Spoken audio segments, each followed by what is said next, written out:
While Proudfoot wrapped up the championship in Ohio last week, there are still positions at stake, along with driver's pride. The vast majority of the wins have gone towards Brandon, so no doubt everyone will be aiming to keep him from finishing with momentum on his side. Will anyone be able to stop him? We'll find out soon as we get ready to watch round 11 of the Bootleg Racing League's Dirt Street Stock Series, and you'll see it all live here on the Global SimRacing Channel. Hi, I'm Joe Peak, and with me in the booth is DJ Clark. Behind the scenes is our director, Sean Crackers Ambrose, and he's using cameras provided by Dougie Beard. The dirt track at Charlotte is a surprisingly newer addition to the facility. Let's head to our track guide to learn more about this bull ring outside the main gates. Welcome to Lima Land. This unique 3/10 of a mile oval nestled in Aleta, Ohio provides a unique challenge to the competitors. Lima Land has two very short straights coupled together with two very tight corners, making momentum king.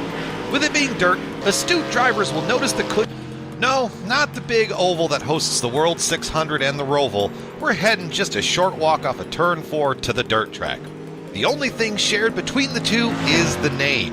The stadium-style facility, built in the year 2000, has nearly 14,000 seats and plays host to dirt lake models, modified sprint cars, even monster trucks, and the prestigious World of Outlaws World 5 dirt events, as well as thousands all off into Turn 1. The short radius of the corners makes slide jobs the name of the game, rewarding the bravest drivers to send it into the corner like the postman and wrestle track position away. Boasting a day version and a night version, this allows the full dynamic sky range that iRacing offers, providing for a beautiful visual that serves as a backdrop to the even better racing. Corners that you can stack cars in 3, 4, and even 5 wide for the bravest. Lots of action, deceptively fast, beautiful backdrops. All of these things add up to what makes this place unique. This has been our guide to the Charlotte Dirt Oval. I'm Brian Yazik. Enjoy the show.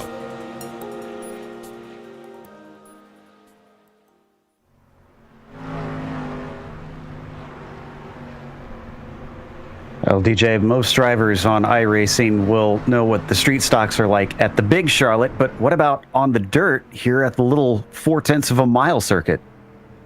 Well, Joe, as we always talk about in these street stocks, it's going to be a matter of keeping up momentum as much as possible. And what that's going to mean as they run around this circuit is going up as high as the cushion will allow. Now, it's already started to push up on the track, and we're starting to see it start to get up near the wall. And I think that's where you're going to see the fastest way around here is keeping the car up by that outside wall.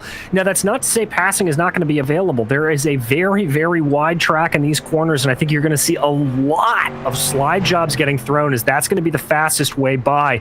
But we'll have to keep an eye on that. Maybe we'll see somebody that's a little brave and decides to go down by those tractor tires down to the grass on the inside.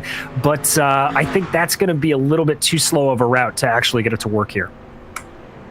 Well, we'll keep an eye on it as things continue on, but before we get to the race in itself, let's take a look at the championship. As was mentioned, Proudfoot has already wrapped it up. He cannot be mathematically overtaken at this point.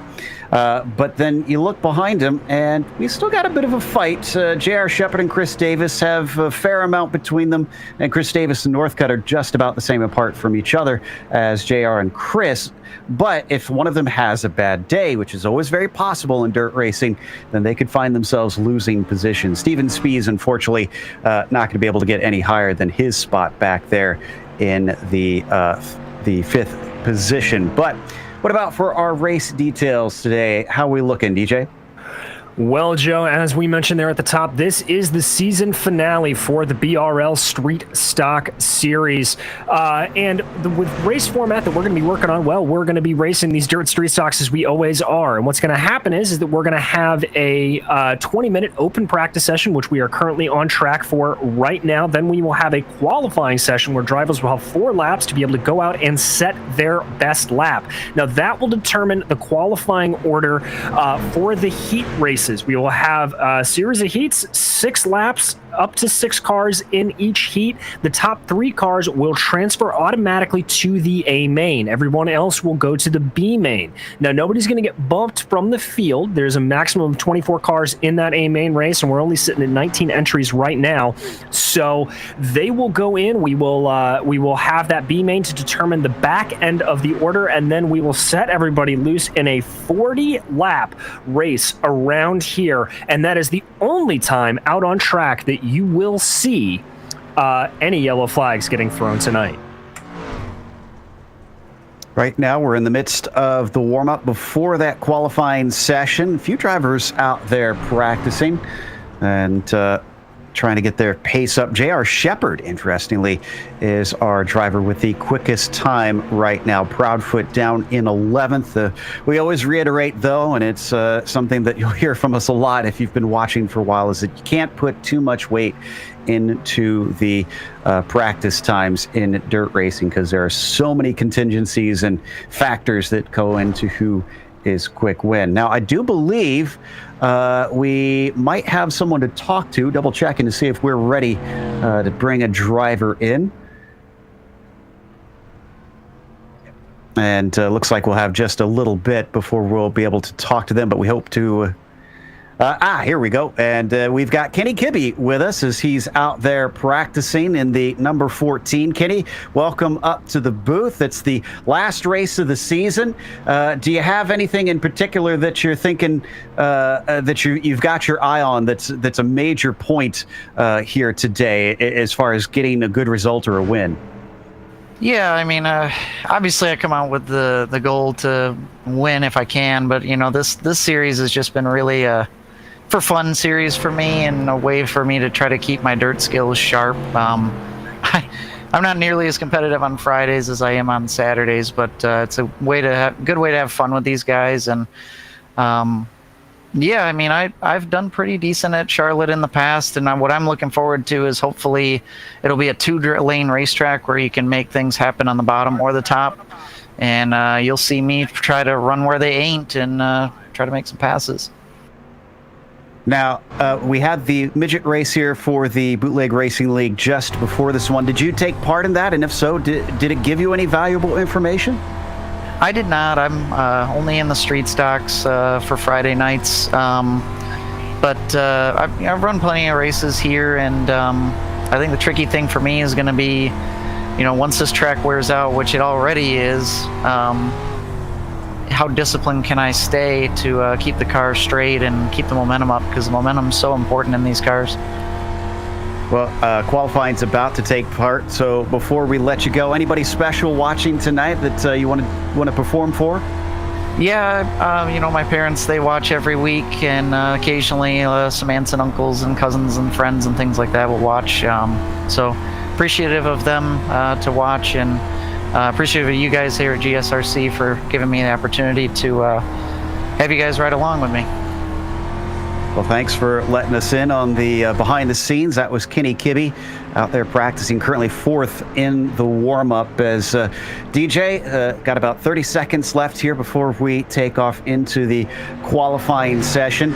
He sounded like he was keeping things a little close to his chest. I didn't really hear any tricks or secrets from him. I didn't either. The only thing I can really take out of that is Kenny does think we may get a little bit of 2-lane racing here, which will be good, but you heard him say this track is going to slick in very fast, very, very quickly, and when that happens, you're really going to have to be careful about getting these cars exactly where you want them to be. All right, so we'll watch out for that. I note that Chris Davis is 3rd in the warm-up, and he won that midget race a little bit earlier this evening that I mentioned. So he seems to like this track based on both that warm-up time and his performance before. Let's see if it continues on into the qualifying as drivers head their way out onto the oval. First one going to be Seneca in the 61. Let's see what he can do as he starts to get the thing wound up. Now, don't be surprised, Joe, if guys do think it may be faster to run down on the low side to actually get the fast run. They're going to take it high here off at the corner to try to maximize that momentum when they cross the line. So here comes into the corner. He's going to keep it up on the high side. He's going to dip down into about 55 miles an hour before he builds back speed going onto the backstretch. trying to keep that speed up in this heavy, heavy car. As the 61 comes out of turn 4, they'll get 4 chances to set their quickest lap. This first one for him will be a 20 flat and 9 1/1000ths of a second. But he's not the quickest, as already John Wilson goes faster than him. I see Chris Davis now coming across the line. Looks like he's just starting a lap as we watch Wilson and that 75 come out of turn 4. He had a 19.6, and Hargraves is going to go faster by 1/10.5. That's a good lap for William, a newcomer here into the series. It's good to see him popping up to the top of the charts. We watch him here in that white number 71 machine. He's going to come back across the line.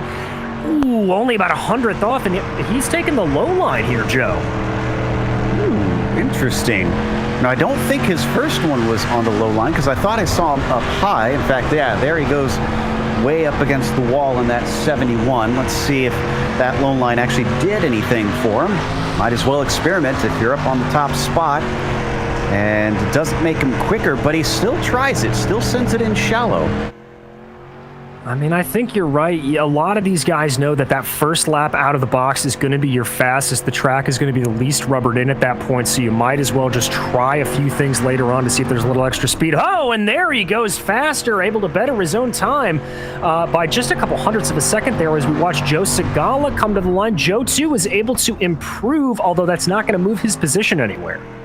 And Hargraves may have needed that because Billy Northcutt, with his final lap, is within 2 100ths of a second. He doesn't need much. Oh, and it's going to be a 19.4. That will take it away from William. All right, so what we're seeing is that low line looks a little bit quick around here. Here comes Brennan Myers, though. He's currently in 9th. Not going to be able to do better on that lap right now, but Brennan will keep trying. Proudfoot puts his first time in it. It's a 19.365.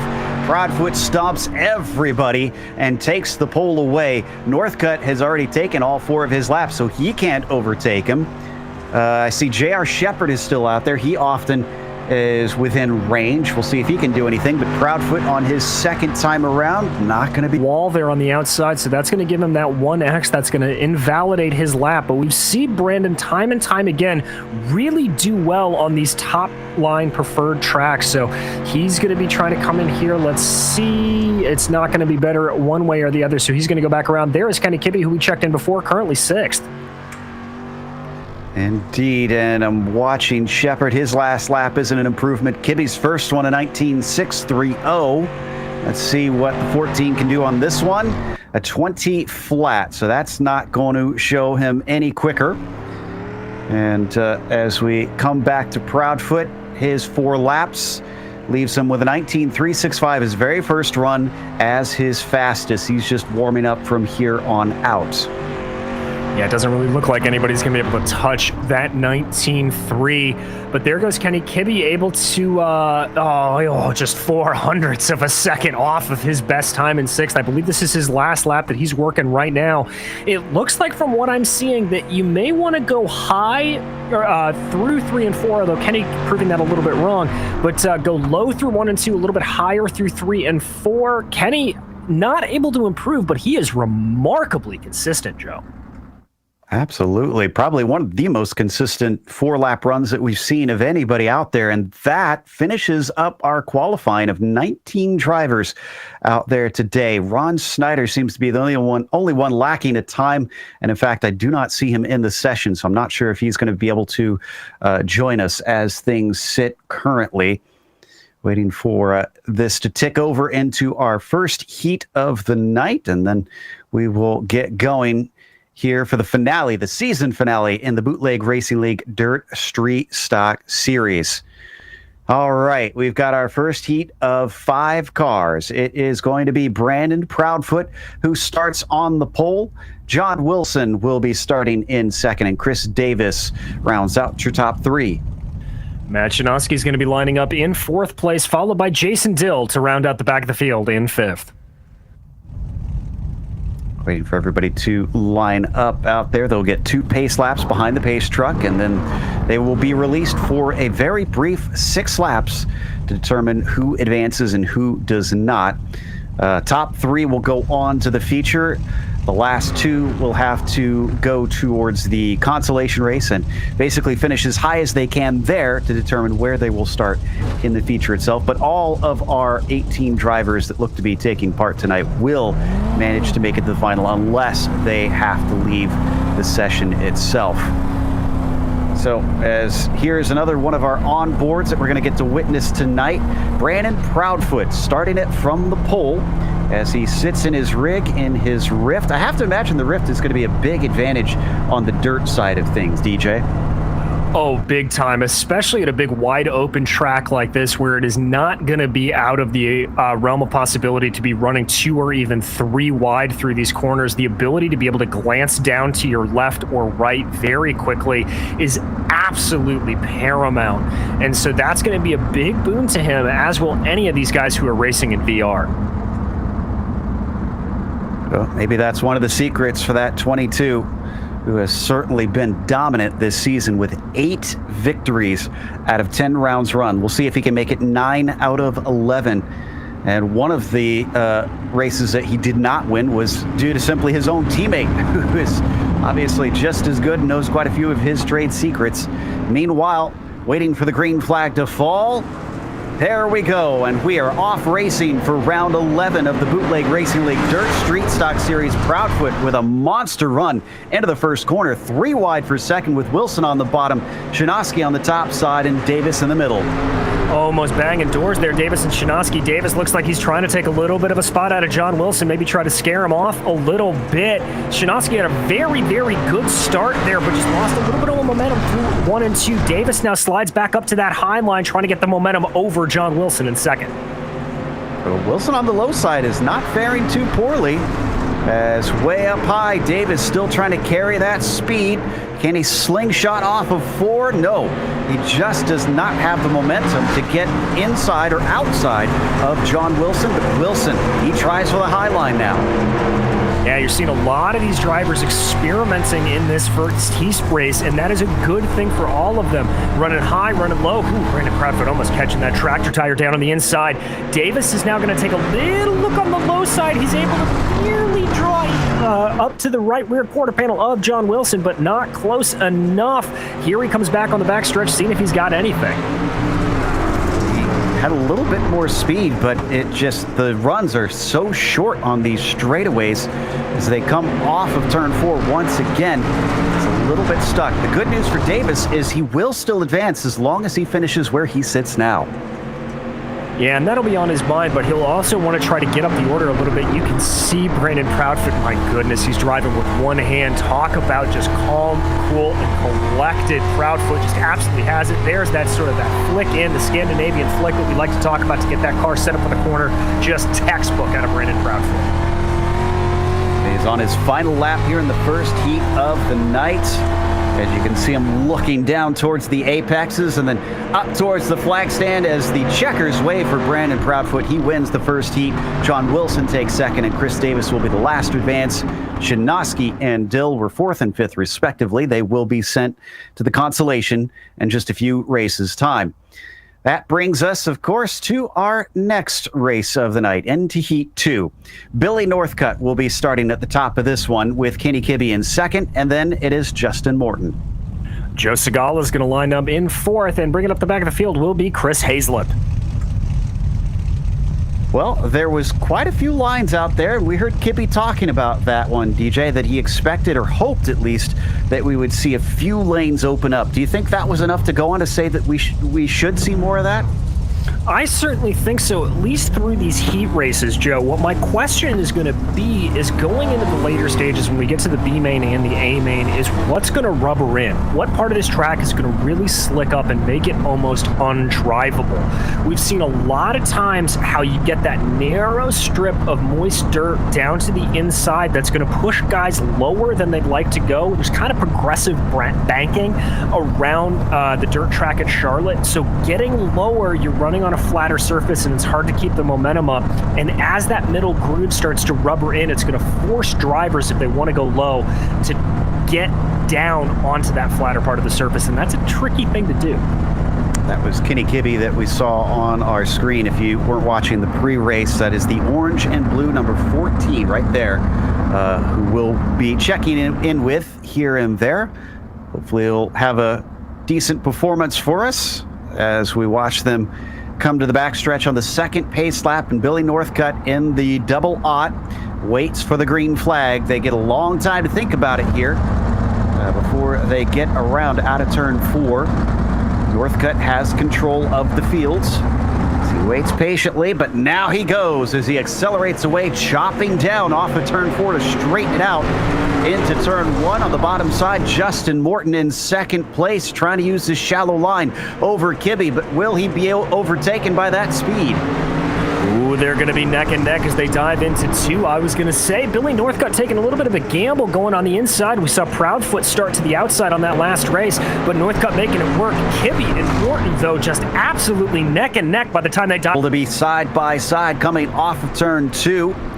Still a bit of a nose ahead, though, for the number 9. Below him, Justin Morton fending off as we had some contact behind them. Joe Segala gets sent around by Hazlip, but no cautions in these heat races.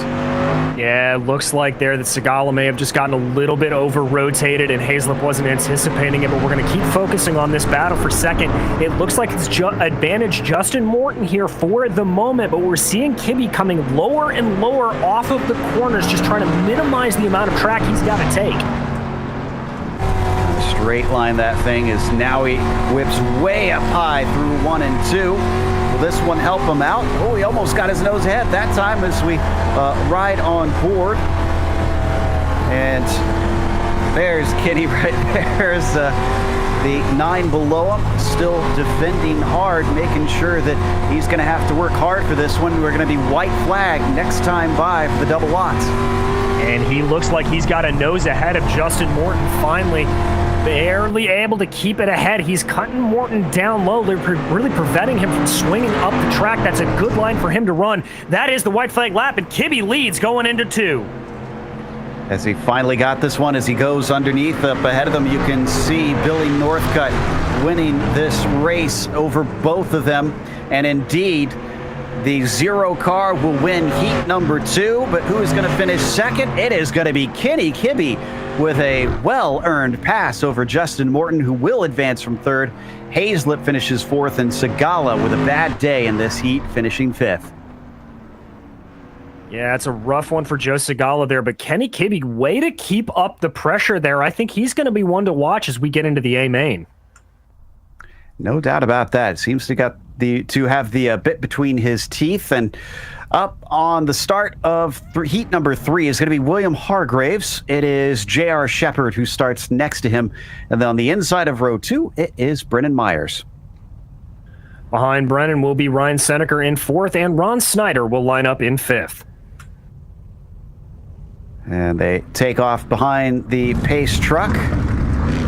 Hargraves is one that we're not as familiar with in this series, but certainly seems to be faring well. How does he do up against a multi-time champion like J.R. Shepard? Granted, a multi-time champion on the pavement side. Still, he's been able to sneak victories here and there, as well as get some good points, obviously with him being well up the order in the championship. He's been pretty good on the dirt side, but still not quite where he wants to be, I think. No, he's a little bit frustrated, but it is very, very hard to beat somebody who is just on the top of their game as Brandon Proudfoot is. Now, as we watch them go around here, Hargraves is going to be starting on the inside, as we saw in that last heat. So, at least right now, it looks like that inside line is the way to start out. And don't forget, one of the important things for guys like JR, as well as the ones we watched before, Davis and for Kibbe, they score points in these heat races. So the drivers will want the best finish possible, not just for their starting spot in the feature, but for the championship as the green flag waves and Hargraves gets a good start. Only 4 cars going to be starting this one since Snyder seems to have not been able to join us for the grid. And already a good run off of 2. The 98 is watching closely that bumper ahead. Yeah, looks like the 71 of Hargraves just got a little bit squiggly coming around the corner. He had to catch it from a little bit of oversteer, and that allowed for Shepard to catch up. Hargraves now going to that super low line and then letting the car drift up out of the corner. That's not looking like the best line as Shepard is closing fast. Alternate theory, though, I wonder about, would that help kind of cover off the exit line for the driver behind you? Is he trying to maybe almost play defensive in just an unconventional way?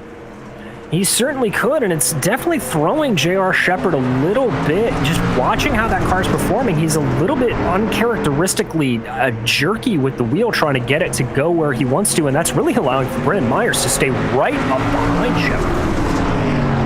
Yeah, so those top three have not separated by much. This is honestly some of the closest races we've seen between the podium runners in all three of the heats so far. Trying to run a little bit of a higher line than Hargraves, and let's see if that gains him anything, but no. 98 is kind of stuck. Just doesn't seem to have anything, and I think that attack from Brendan Myers behind is really scaring JR off of running the high line here. He doesn't want to run the risk of giving anything to Brendan Myers here, and that's keeping him on that medium line. Ooh, but Myers catches some crap. So that drops him back. Does JR Shepard on the final lap try something a little bit different here, or is it too late? He goes about the same, maybe a little higher than he was before. Hargraves wins heat number 3.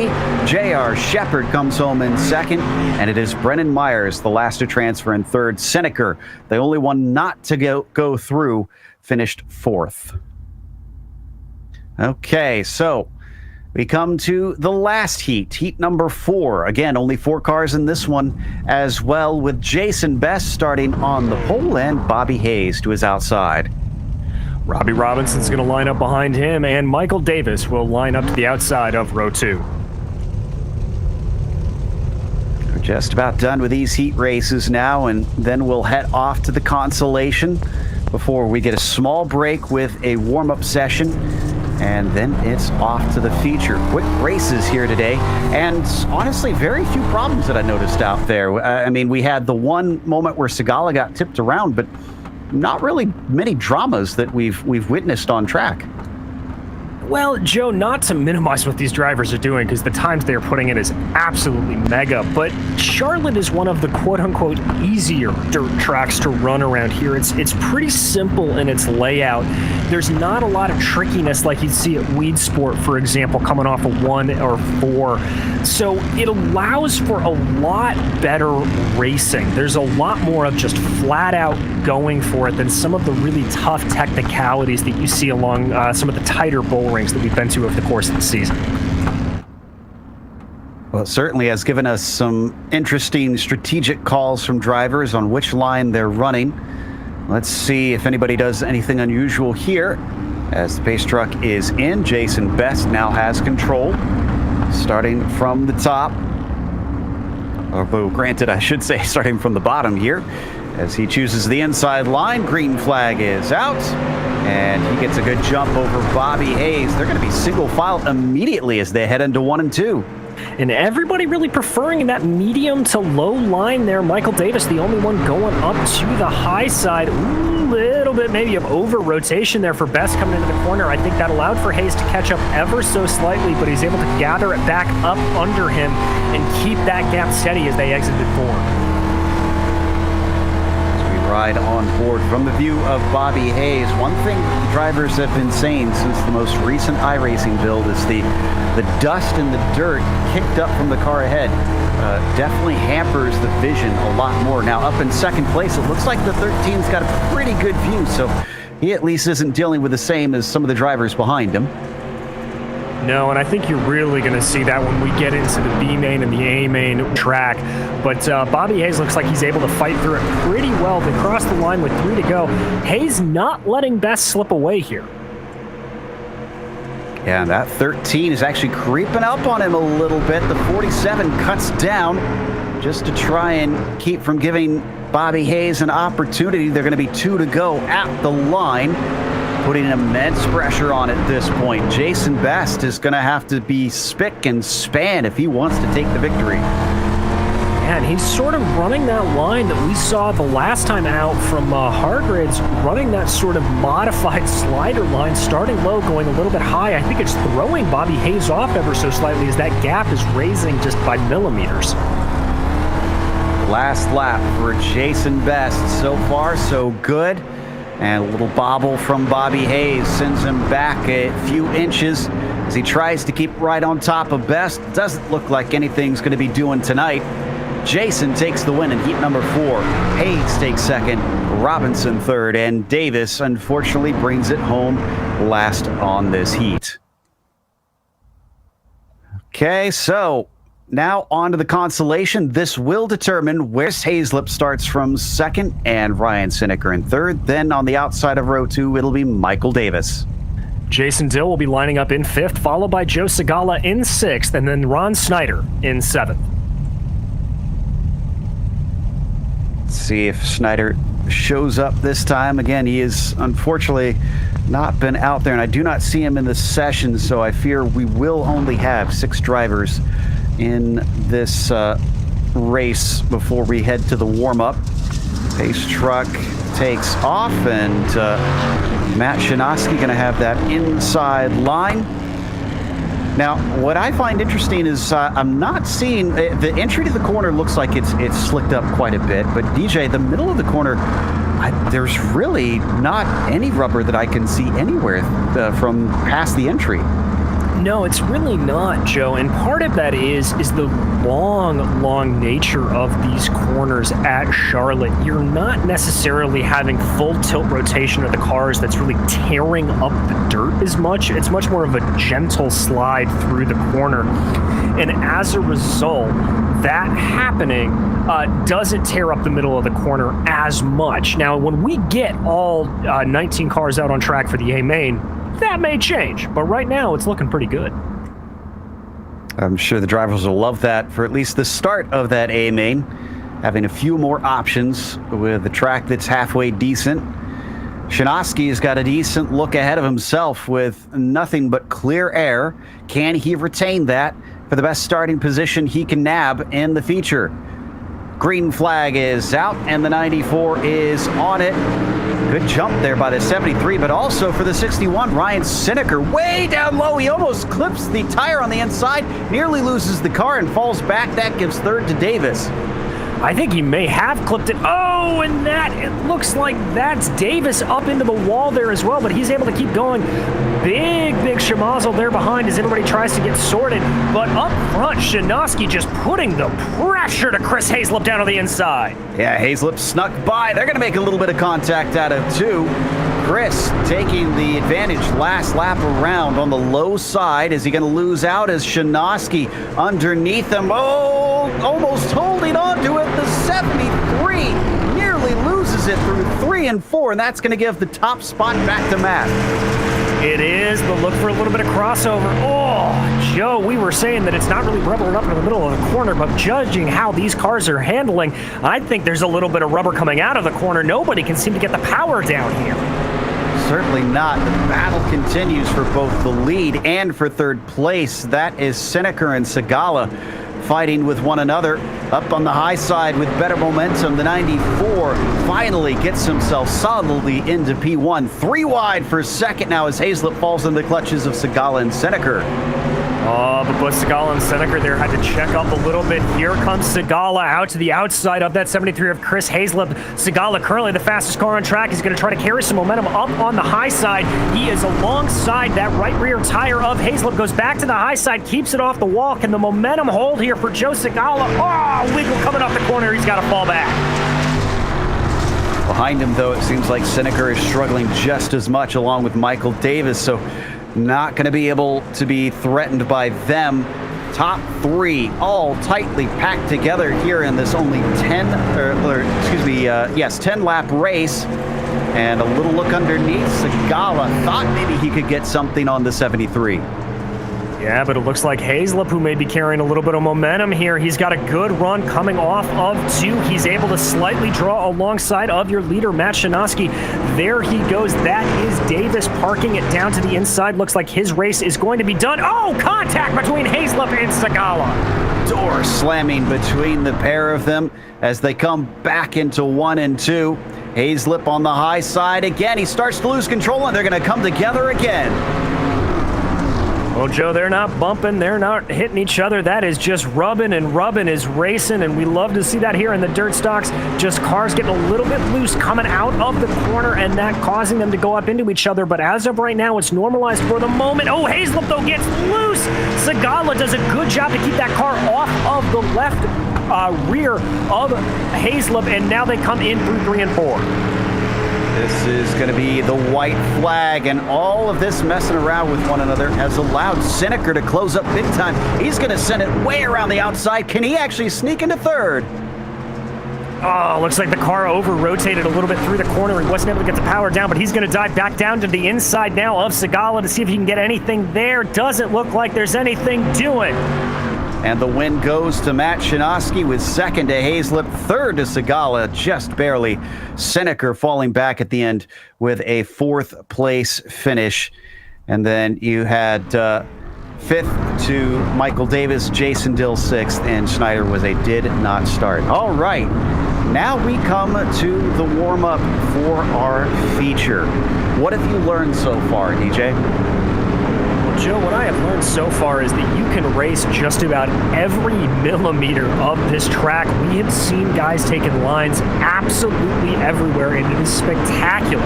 I think when we get into this A main with multiple cars out on track, I'm going to be predicting potentially we go 4 wide by the time this thing's over. Well, that'll be interesting. Let's see if the drivers can handle that as they work their way around. Still not too bad a condition for the track from what we can see in our pictures so far. The drivers probably know a little bit better if that is exactly the case. It's always one thing to just be watching and looking at it from up here in the booth. It's another to be in the car and really know what the drivers themselves are experiencing. We're going to watch from from Seneca rather, here for a brief moment as he takes his 61 around behind our new champion, the 22. Maybe trying to just take some notes, I guess, from him. There is nothing wrong with doing that. You see Seneca on the high line. And Joe, I've been kind of keeping an eye on this track state. We are on with Proudfoot right now. It is very, very rubbered in coming through 1 and 2. It's not nearly as bad in 3 and 4, although it's getting there a little bit as we see Brandon on his rig working that car around the track. It does look incredibly calm from this perspective. And seeing how he's handling all of this. Also, a lot of head movement, which I guess makes sense. I just haven't got to witness a whole lot of these of Rift drivers yet, because we got to see some on the roadside with the Autobahn series a little bit earlier in the week, and this just feels a lot more active. Well, I think in a lot of ways it is, Joe, because you really have to not only set up how you're going to go into the corner, but with a dirt car, you have much more control of how you exit the corner. We ride on board with Kenny Kibbe, and you can watch his eyes doing kind of the same thing, just those eye darts. He obviously doesn't have a Rift, but you can see where his eyes and head are looking.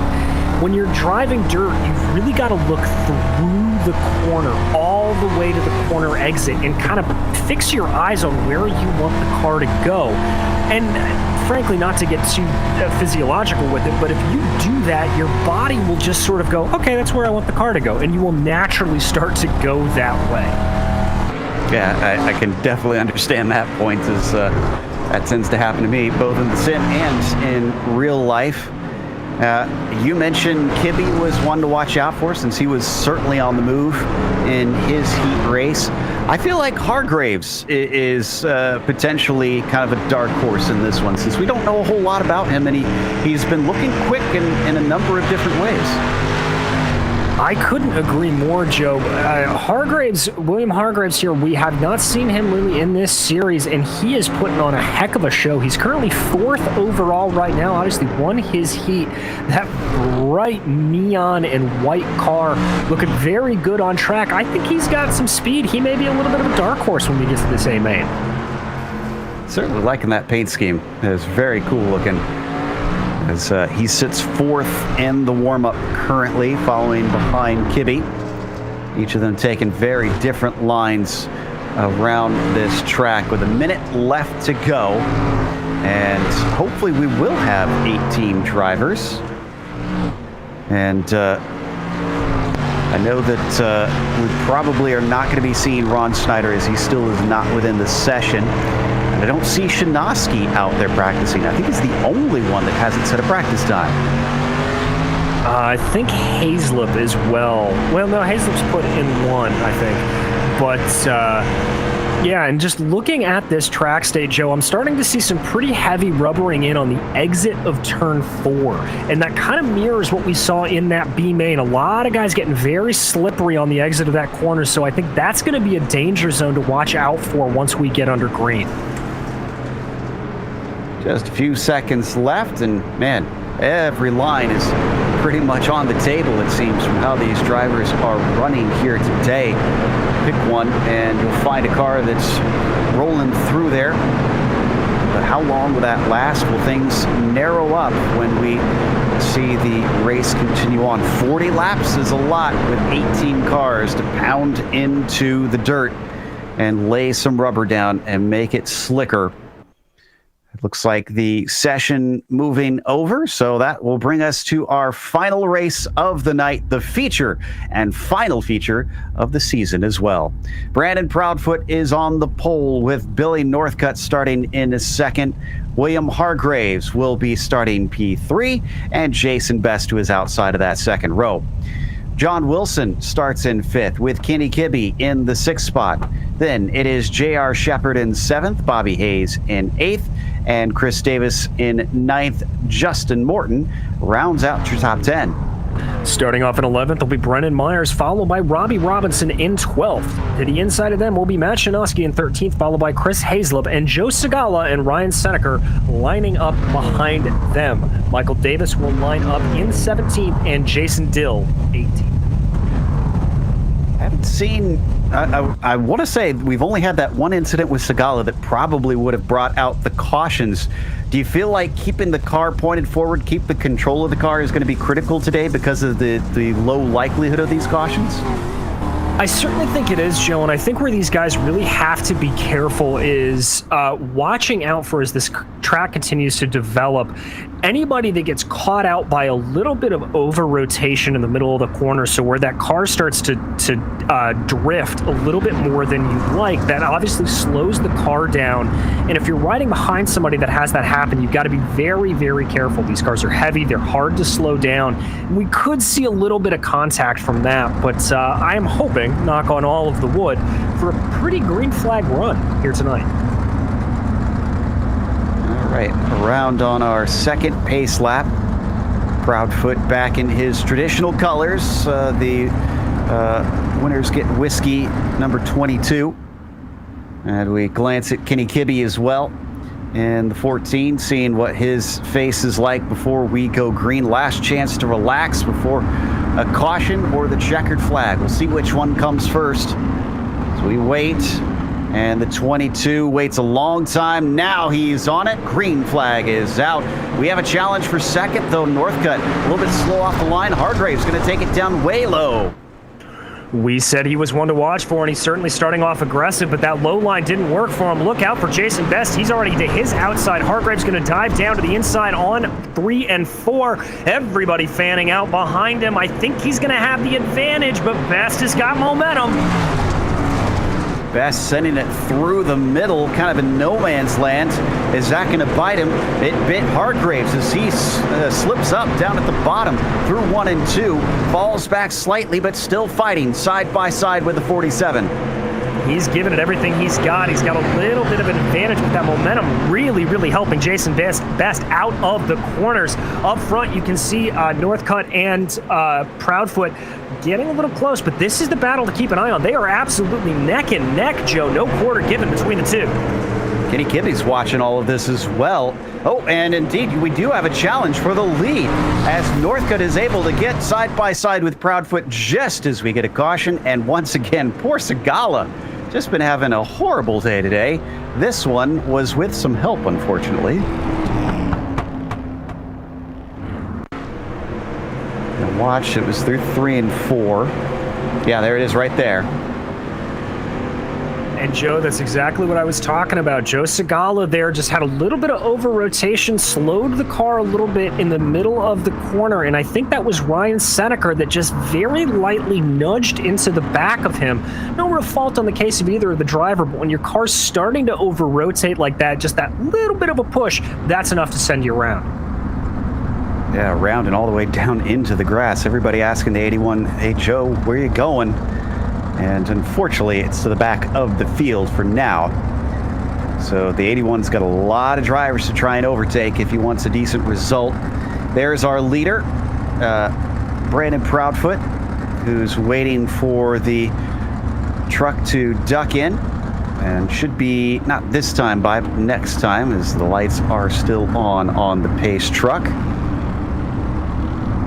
And to our eagle-eyed viewers that see Brandon reaching down there, it's one of the things we don't actually talk about in these street stocks. Just hit the wall. Flirting with the wall there. I think he's trying to just maybe warm up the tires a little bit or get them off and just got a little friendly with it. That's what it was. But these cars are a manual transmission. You've got to start the race down in first gear and shift your way up. So that's what Brandon's doing down there, and it's very tricky in VR because you obviously have no frame of reference. Absolutely. So got to make sure that it's exactly where you want it to be, and can't even look to see if you've put it, if it's an H pattern, in the right spot. As he waits for it, and now he goes. Not the jump I think he wanted, because Northcutt's still challenging. He's going to go way down to the bottom as Proudfoot goes up high, but it seems that high line is still the place to be, as he is miles ahead by corner exit. He really is, and I even thought for a second there that Hargraves was going to have a run on him, but he and Best both running on that high line. It looks like Northcutt is running in that no man's land. Ooh, maybe a little bit of a crossover here for Hargraves. No, Northcutt's going to cut up to the high side as well. Going to hold that line off. Hargraves is going to look down to the inside. That's Best, who I think had a little bit of trouble. I think Northcutt clipped the wall a little bit as well, as was not expecting William to give him that extra speed into the turn. Hargraves falls back, though, for a brief moment. Kibbe at Best and Heat were 3 wide. I think we're going to do it again. Oh, and they managed to keep off each other, Best and Kibbe. I thought for sure they were going to get a little friendly. They were coming off at 2. And don't look now, that is J.R. Shepard starting to poke his nose up there. Ooh, we've had a spinner in the back. I think that is Myers and Robinson. Yeah, unfortunately, multiple car incident this time. I think this starts with Robinson. He's going to get a piece of Justin Morton. That's going to send him around, and poor Myers kind of just came upon him with a big impact. There it is right there. Going to jump on board here. It looks like with Brennan Myers as he comes through. This is just absolutely terrible luck for Brennan. There you can see the contact, and oh, he just tries to avoid it. Blammo. So Chris takes a big hit to the front. Look at the damage there. My goodness. Now, he's able to get it going, though. Let's see if, excuse me, Brennan, not Chris. He had to come in for a spare car. It was that bad, which is unfortunate, as that's going to now send him to the back of the field. Wow, Segala, I think he got all the positions back that he lost. He's already up to 14th with all the incidents those around him have suffered from. He did indeed. Yeah, Segala actually up 1 from his original starting position of 15th. So there you go, Joe. And I would like to apologize to everybody in BRL for the commentator's curse of saying this was going to be a green-to-green race. Yeah, I kind of put my foot in my mouth on that one. As look at how close Best is getting to the back of Brandon Proudfoot. Green flag is out, and he is off. I don't think Northcutt's going to be able to get to the inside of him this time. In fact, he doesn't want to. He sees the high side as the quick way. Hargraves does not. He tries to stay down low. 4 wide for a brief moment. That is Kibbe, Best, and Morton. Oh, I thought that might happen, Joe, and it almost did there for a second. As there goes Morton on the high side. He's going to be side by side with Kibbe as Best and Shepard go side by side. Ooh, into the wall goes Justin Morton, but that doesn't seem to slow him down too much. He's going to be right on the tailpipe of William Hargraves. Best also gets a piece. It seemed to hurt them too bad, although Best tracks himself along at that time. Top 3, as you can see, single file. We ride on board with Kibbe. can see up ahead there, you can see just those laser-focused eyes to where he needs to go. Throwing the car into the corner. Very good from Kenny here. Nice and soft. Very light movement on the wheel. You don't want to jerk these cars around too much, but he's got real pressure now coming up from behind from J.R. Shepard. A lot of attempts at passing, but not sure how many of them are actually successful. A couple of them banging into the wall on the exit of 2. As once again trying to chuck it down to the low side. In fact, a slide job from Hargraves. Is this going to work as he's side by side with Northcutt? He at least had the line through the corner. Can he throw it here again? Oh, over-rotates the car coming out of it, but he's able to hold it back under him, and he's going to be just about side by side. He's still right along that left rear quarter panel of Billy Northcutt. Billy may have lucked out there because he definitely got some more of the wall, and that had to have slowed him down. Still side by side, Hargraves with a nose ahead at the line that time. Almost to the halfway mark of this race. Down low, Hargraves can't quite keep it up, and here comes Justin Morton. Is he going to demote him? I think he's certainly going to try to ride in that high line, seeing what he can do, but those two in front of him just perfectly side by side as they cross the line. Morton looking for anything. I think he's looking for a slip up from William Hargraves here. Little bit of it. Oh, Hargraves not able to keep up that momentum with Northcutt, but he is able to stay ahead of Justin Morton. As they come through 3 and 4 once again, neither willing to give way. Northcutt to the high side, Hargraves to the low side. Now, though, I'm seeing that track severely rubbered in all through the corner compared to what it was like through the heat races and consolation race. William not giving up on the shallow end of the track. Neither is Kenny Kibbe, who's actually down behind him as well. He is, and now Hargraves able to draw fully alongside as we take a look on board with Brandon Proudfoot. You see him running that high line and really starting to pull away from the rest of the field as Northcutt and Hargraves continue to duke it out. Great view of the pair of them as they come off the corner and cross the line once again. Hargraves still owning the advantage, but not by much. Oh, once again, end of the wall, checking up everybody behind him. Morton and Kibbe have to lose some of their speed to not cause an incident. And Hargraves there clearly thinks that slider line is the way to go as he had a full width ahead of Northcutt and just stuck it. Now Kenny Kibbe coming to the inside, trying to make a nice little triangle there with Northcutt and Morton. Kibbe got a little checked up there down on the inside, but he's able to keep momentum going. He's going to be side by side for 4th with Justin Morton. Instead, it looks like Morton might be the one falling back, but he's the one running the high side compared to the others through 3 and 4. Keeps his speed up as they cross the line once again. This is all taking place way behind Brandon Proudfoot at 1.5 seconds at this point. Morton fends off the 14. He's going to retain 4th at least for the time being. And it looks like ahead of him, Billy Northcutt trying to take a leaf out of William Hargraves' book, running a little bit of a slider through 3 and 4. Didn't work out for him so well. It looks like things have finally started to stabilize up here as we ride on board with Hargraves in that 71, currently placed in 2nd place. Certainly has stamped himself as one to watch if he shows up some more in this series. We ride on board with Northcutt, losing out on his 2nd place just moments ago. And we got another caution. I think Seneca, a number of cars, Dill and Davis, all involved in this one. Some very heavy damage there, I think, to the onboard, to the front of Jason Dill's car as we jump back to the replay. So I think, yeah, this starts with Dill and Seneca. You're going to see it in 3 and 4, and then unfortunately for Davis, he just kind of comes upon the wreck with the cars across the track. Here it is right here. And then there's Davis. Oh! It was a big hit again. Yeah, it was 3 big hits there, really, for all of those cars.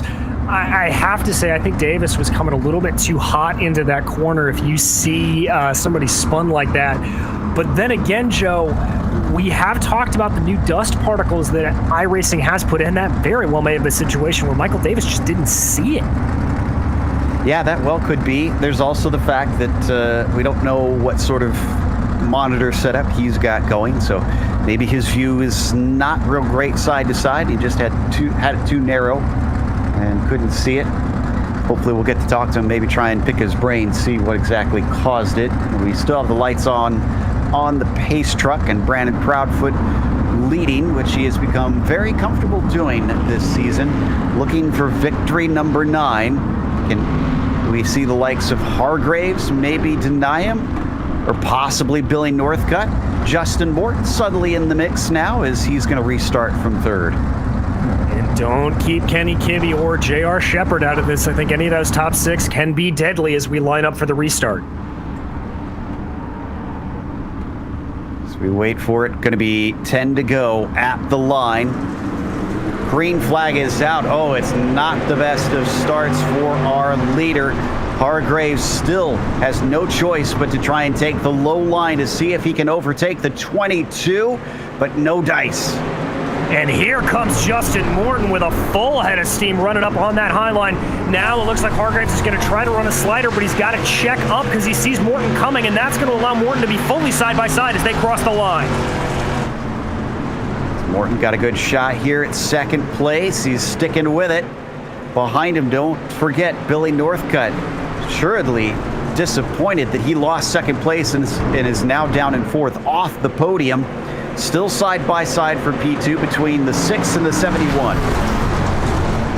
And it looks like Morton there was able to eke ahead. He's really able to get a good run coming through turn 2, just that the exit points there. And now we see Hargraves diving back to that high side, seeing what he can do up on that high line. But that's going to fully put Justin Morton ahead into 2nd, and now Billy Northcutt's going to be challenging the 71 for 3rd. Billy wants back up there, and he knows it was taken from him by that 71. Can he get his vengeance? And will he have enough time to try and catch Justin Morton, who is actually up against the wall? You can see him up in front as we ride on board with J.R. Shepard. You can see everybody thinking that high line is the way to go there through 1 and 2. Everybody holding it on. Morton's starting to pull about a 3-4, maybe even a 5 car length advantage there. But now we see Hargraves and Northcutt diving down to the medium and low lines, just seeing if they can do anything here. But that's going to allow J.R. Shepard to pull in a little bit closer. Down to 5 laps to go. Time is running out. Proudfoot has control of things despite some cautions evening things out. Meanwhile, it's very much the battle for 2nd. That is a good shot to show you how much dust is being kicked up in the air at this track. Yeah, and it really just sort of lingers over the circuit as it does in real life. Absolutely incredible job by the iRacing modelers here. But as they come around, getting ready to take 3 to go, and it's still Proudfoot, Morton, Hargraves, and Northcutt, although Northcutt is just trying to find something, as is Hargraves here, running that medium line through 3 and 4. That may be a pathway to something. Practically nose to tail through 1 and 2, though. They are not letting one another get away with this. If anybody has the smallest of mistakes, those behind him have got to pounce off the corner. Justin Morton, he's experiencing some overlap with Hargraves. Can Willie finally manage to get back up into 2nd? He's going to have to work hard, and he falls behind. The one thing that's going to be working in Morton's favor here is even if Hargraves is able to be ahead coming off of the corner, that start-finish line is far enough down the track that I think Morton's momentum may be able to carry him. This is the white flag, though. Here we go. Last lap of the season to go for the 22. Just as calm as you could ask for. Win number 9 of the season. What an exclamation point he's put on things as Proudfoot wins at the dirt track at Charlotte. And there you see the excitement from Brandon taking that win. Justin Morton was just able to eke out an advantage over William Hargraves to be able to hold on to that 2nd position. Billy Northcutt finishing in 4th. Shows you it doesn't matter how many times you win. Drivers never get tired of that feeling. So as the 22 gets ready to burn it down one last time this season, we'll take a quick break here on the Global Sim Racing Channel. We'll come back with the unofficial results as well as driver interviews, so don't go away.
welcome back to the dirt track at Charlotte.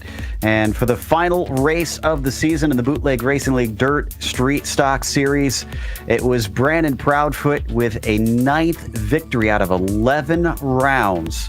Obviously, he's the champion, as you would go from that. Justin Morton wound up in second, with William Hargraves finishing in P3. Billy Northcutt just missed out. Started on the front row, but didn't seem to have the pace in the race compared to some of the others. J.R. Shepard, a bit anonymous today, but a top 5.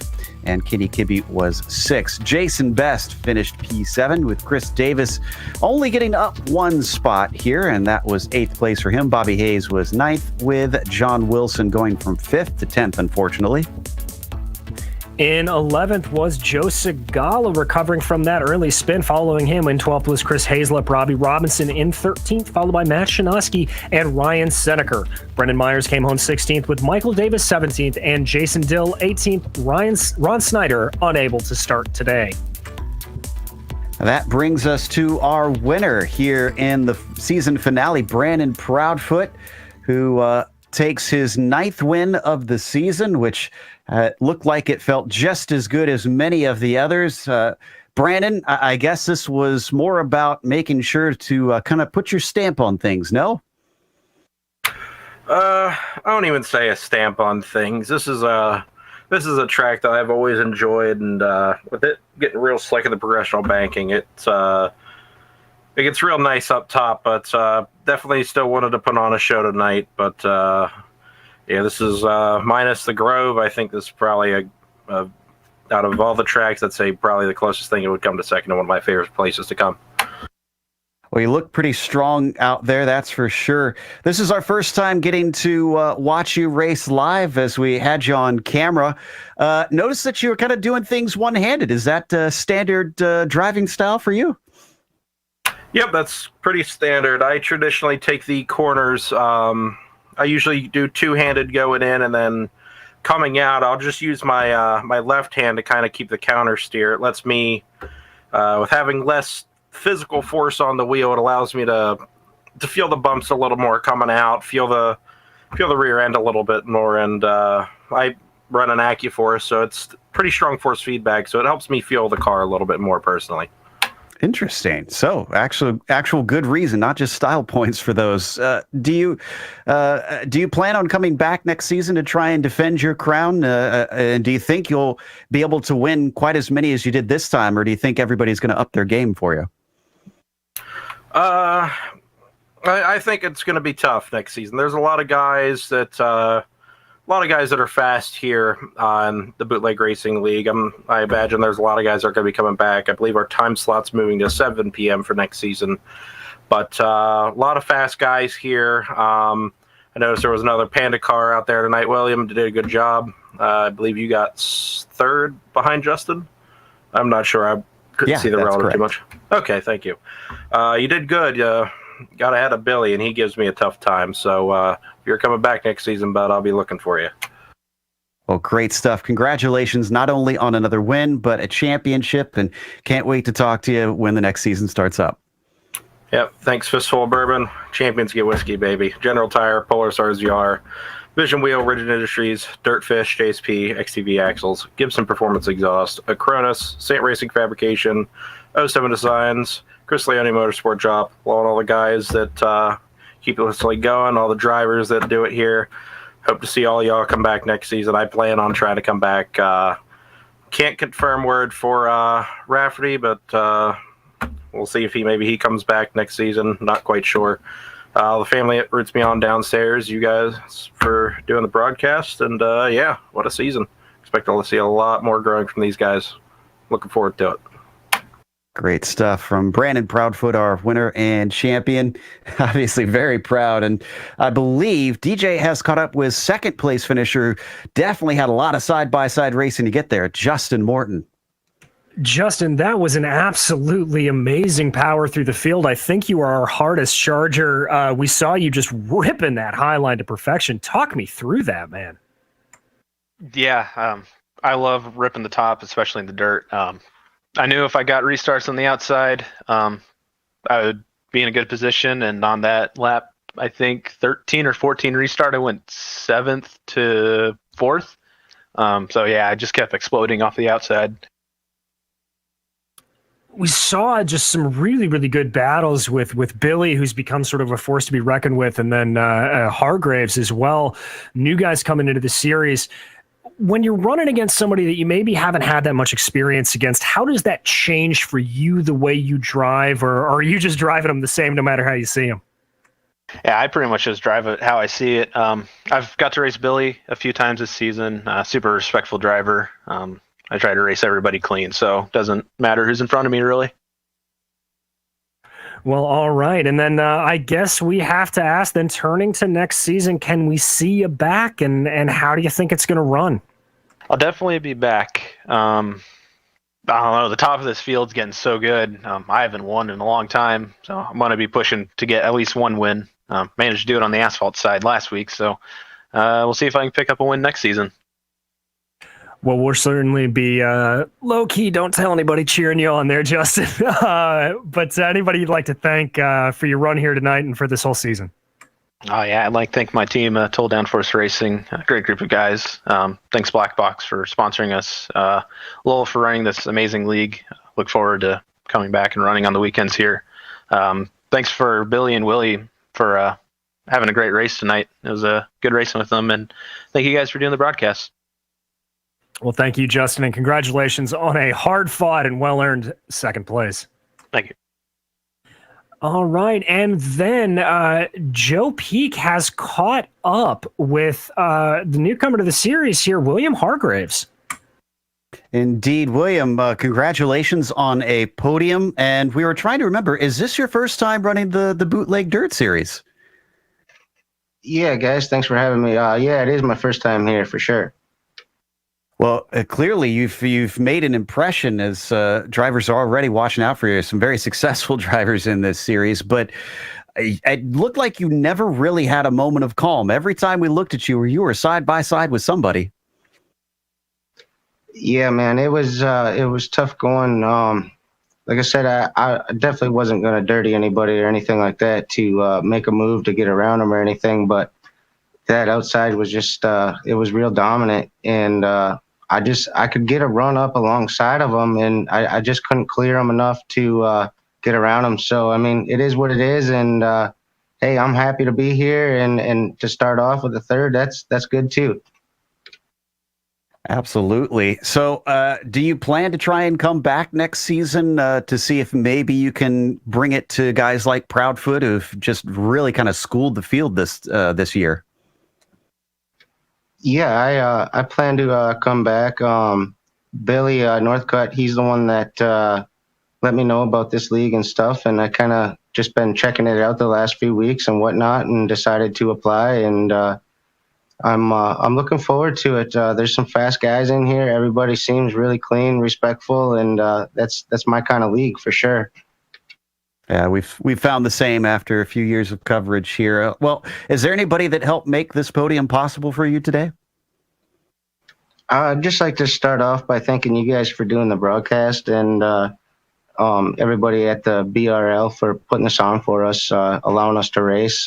I also got to thank my Dirt Panda Racing teammates, Viv's Liquor, Wild Bill's Race Designs, and Melm Electric.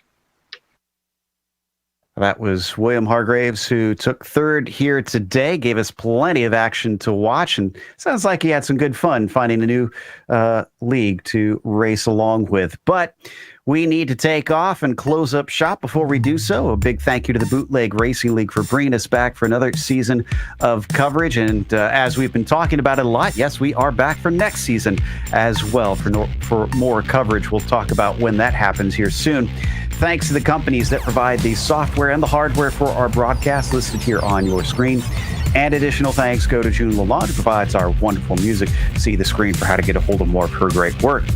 Thanks to the team today, DJ, Sean, and Dougie. If you'd like to find out more about GSRC, including upcoming races, you can find it at globalsimracingchannel.com, or you can check out our social media on Twitter at GSR Channel, Facebook at Global Sim Racing Channel, and Instagram at GSRC_Graham. If you'd like to support us, check out our merchandise store. It's simply at gsrc.storenv.com. We keep a link in the description below, so it's nice and easy to find. But don't forget to head on over to our YouTube page and hit that big red subscribe button as well, so you don't miss a moment here on GSRC. The next race, the beginning of next season, will be at Eldora. That'll be Friday, March 26th at 8 p.m. Eastern.